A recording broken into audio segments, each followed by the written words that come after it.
No intuito de trazer um conteúdo diversificado para o canal, decidi trazer todo o início de mês os filmes que eu assisti no mês anterior, não só para compartilhar minha experiência de uma forma mais pessoal, mas também para talvez indicar algumas obras que possam ser do interesse de alguns de vocês. Espero que gostem da ideia. Começando pelo dia 3, eu assisti Michael Che Matters, um especial da Netflix com o ator e comediante norte-americano Michael Che, mais conhecido por ter integrado o Saturday Night Live. No show, o ator faz bastante comentários ácidos a respeito de temas políticos e polêmicos, sem medo da repercussão. Ele faz alguns adendos, mas só para explicar exatamente o que quer dizer, não se desculpar por antecedência. É um stand-up que conversa muito com o momento atual do mundo, com os conflitos raciais transbordando, mesmo sendo de 2016. Uma das punchlines que mais me chamou a atenção foi uma referente às Torres Gêmeas. Acredito que a maioria saiba que para os estadunidenses, o atentado realmente é um tema sensível e não é para menos. Mas a surpresa foi notar que hoje em dia já é possível tocar no assunto com certa segurança. A plateia fica um pouco hesitante, mas as risadas disfarçam o silêncio e olhares duvidosos dos mais incertos. Por isso, a piada do Che funciona brilhantemente. Não só pelo contexto, mas pela reação que provoca. Na verdade, a provocação por si só é fascinante. Junto dessa resposta, as piadas anteriores que falam sobre os direitos civis dos negros e como são incentivados a esquecer eventos racistas por, supostamente, já se ter passado muito tempo, como se eles ainda não reverberassem nos dias de hoje, tornam o caminho até a punchline e ela por si só precisa. Passando para o dia 5, eu assisti o Resgate do Soldado Ryan, este que já tem análise no canal, e sinto-me mais apto para dizer que o filme é deveras brilhante por seu retrato gráfico da guerra e pela intensidade do que é visto, incluindo uma descrição do assalto à praia de Omaha durante os desembarques da Normandia em 6 de junho de 1944. Obviamente que vários eventos foram dramatizados para caberem dentro de um roteiro e serem transformados em filme, mas muita coisa do que vemos é fundamentado no mundo real.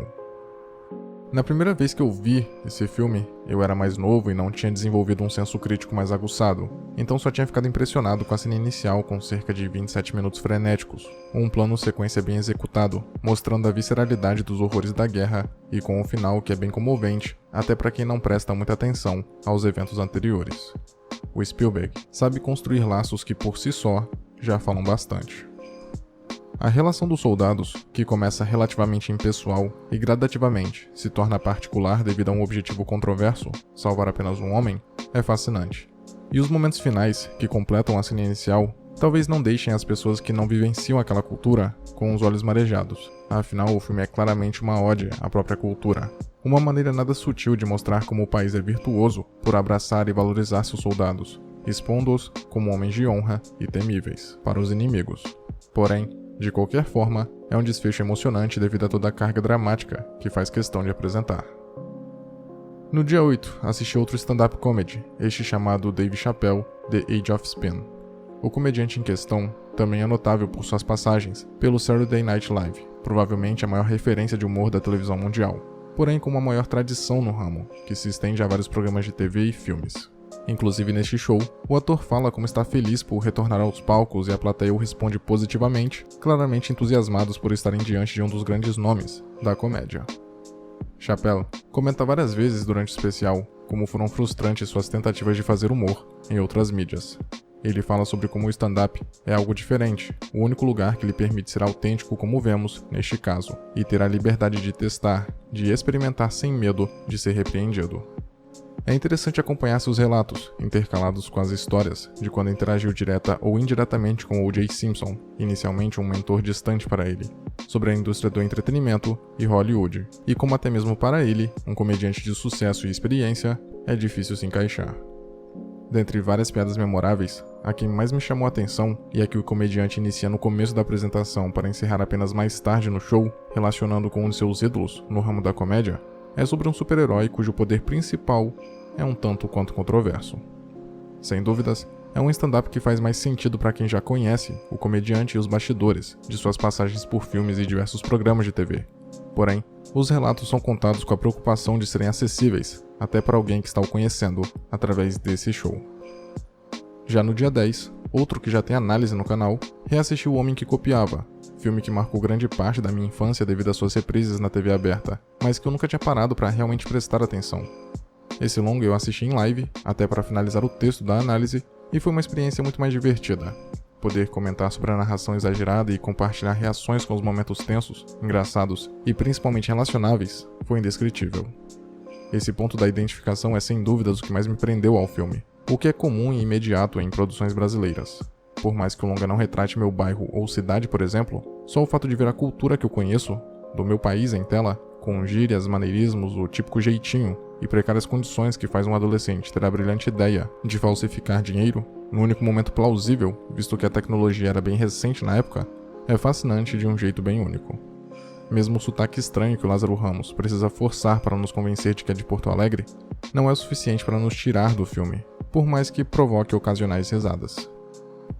Aproveitando que já falei de um filme que eu assisti em live, para terminar a análise, aproveito para mencionar o resto, que foram O Diabo Veste Prada e Náufrago. O primeiro é um clássico da sessão da tarde e dispensa maiores descrições. É uma obra que, principalmente, põe em questão o que é mais importante, trabalho ou amor, e se vale tudo para se obter sucesso na carreira, inclusive vender a alma para o diabo. Ainda que penda para um dos lados, o amor, a discussão permanece pertinente.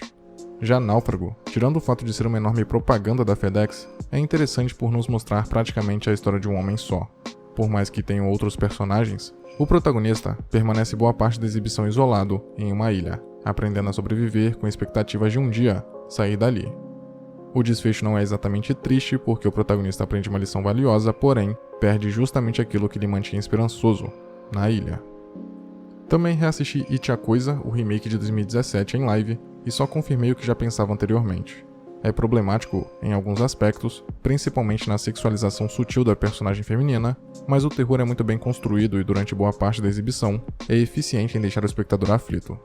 Do meio para o final perde um pouco dessa maestria na condução do suspense, a resolução faz toda a tensão diminuir, porque é quando a ameaça passa a demonstrar fraquezas, e por mais horripilante que seja a criatura, se é revelado que ela pode ser destruída, não tem por que ter tanto medo dela, e as próprias crianças entendem isso.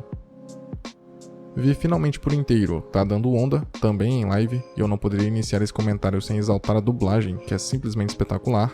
Adaptaram boa parte dos diálogos para a maneira como nós, brasileiros, falamos. Não foram só as gírias, até insultos, vícios de linguagem e nomes de lugares. É um filme que cresce muito por causa da dublagem. Outro atributo foi ter popularizado frases pouco conhecidas do público geral, ao ponto de terem virado até meme. A história não é tanto chamativa, porque para quem já está familiarizado com o arquétipo do aprendiz que descobre a verdade sobre seu ídolo, entende na hora para onde a jornada do protagonista vai, mas não deixa de ser divertida. Outro filme que nunca tinha assistido e assisti em live foi Deixe-me Entrar. O nome é um tanto quanto sugestivo, contudo, só temos certeza do que se trata lá pela metade do longa. Apesar de ser vendido como terror, o longa tem uma pegada forte de romance jovem, tanto que as partes que deveriam dar medo são sobrepostas pela relação dos dois pré-adolescentes. É verdade que tem cenas viscerais e um tanto quanto pesadas pela sugestão, porém a computação gráfica contribui para elas perderem o impacto que deveriam ter, inclusive prejudicando o suspense. Na live, o pessoal reparou na semelhança entre esse filme com Crepúsculo, e eu não poderia concordar mais.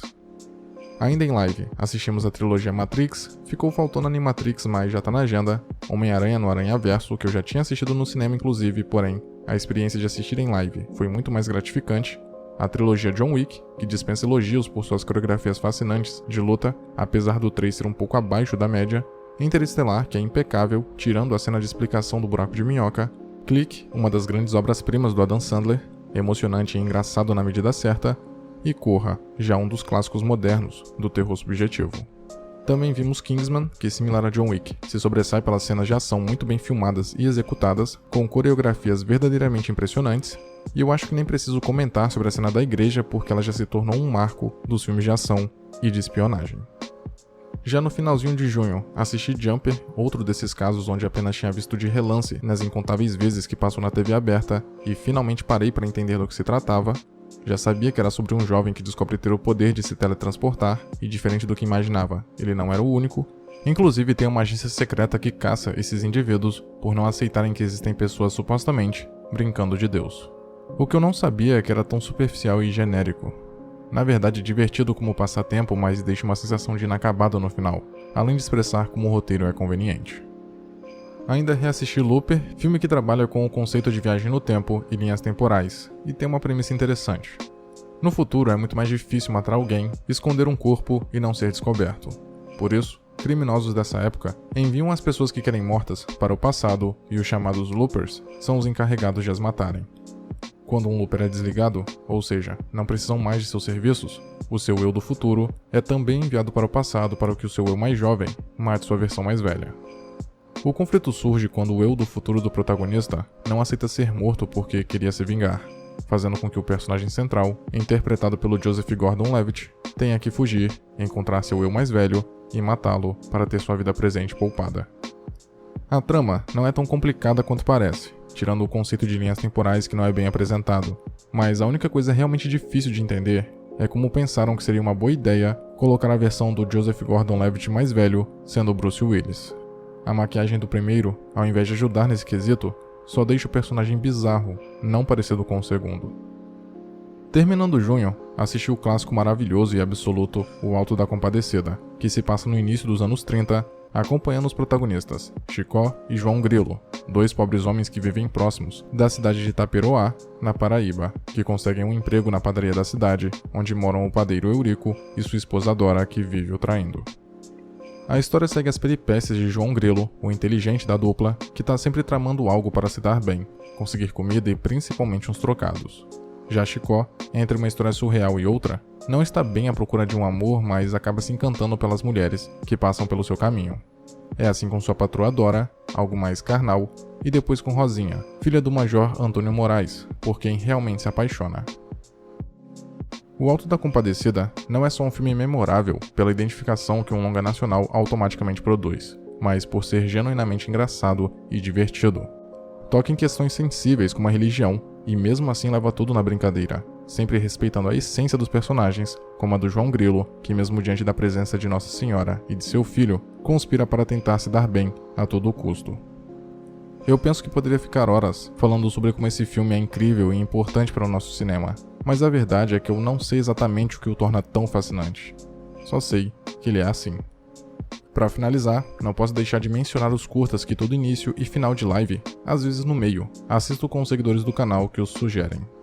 Pimenta, Vincent, do Tim Burton, Mãos de Vento e Olhos de Dentro, Café, Borrowed Time, Em Busca do Corpo Perfeito, Man, do Steve Cutts, Happiness, também do Steve Cutts, A Menina Espantalho, do Steven Marks, Kit Bull, da Pixar, A Slenderman Story, Na Pista do Apito, da TV Brasil, Hair Love, da Sony Pictures, Cuerdas, Malária Cortometraje, Momento, do Michael Couto, Ilha das Flores, Luna, A Virtual Nightmare, Hurt, Diamond Jack, dentre vários outros. Senhores, espero que tenham gostado dessa iniciativa de compartilhar o que eu assisti em um específico mês do ano. Minha ideia é criar um quadro de listas, mas cujos temas serão ridiculamente específicos, não precisa ter a ver com a trama em si, mas com qualquer particularidade compartilhada por diversos filmes. Por enquanto, este é o protótipo, não foi concebido com a ideia original, mas seria um vídeo bônus, lançado sempre no início de um novo mês, com trechos das lives que faço assistindo esses filmes, inclusive caso queira acompanhar, o link está aí na tela. De segunda a sexta, caso não ocorra nenhum imprevisto, tem live. Aguardo vocês lá.